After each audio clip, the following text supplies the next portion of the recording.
Hello guys, আসসালামু আলাইকুম। আজকে আমি আনলাম আমার ছাগলের সবচেয়ে পছন্দের একটি খাবার, কলার ছোগা। মানে ওই ছোগাগুলো আনার পরে এত পরিমাণ পাগল হয়ে যায় ওই মানে খাবারগুলো খাওয়ার জন্য।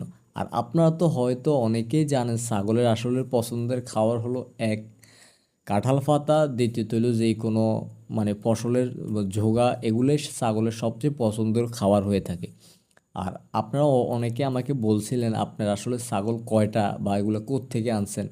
আমি মূলত একটি বড় ছাগল এবং কি আর দুই তিনটা বাচ্চা মিলে আমি এগুলো বাজার থেকে কিনে আনছিলাম। দুর্ভাগ্যজনক আমার একটি বাচ্চা ঠান্ডা জাতীয় রোগের কারণে মারা যায়। আর অভিজ্ঞতা না থাকার কারণে আমার বাচ্চাটা মূলত মারা গিয়েছে।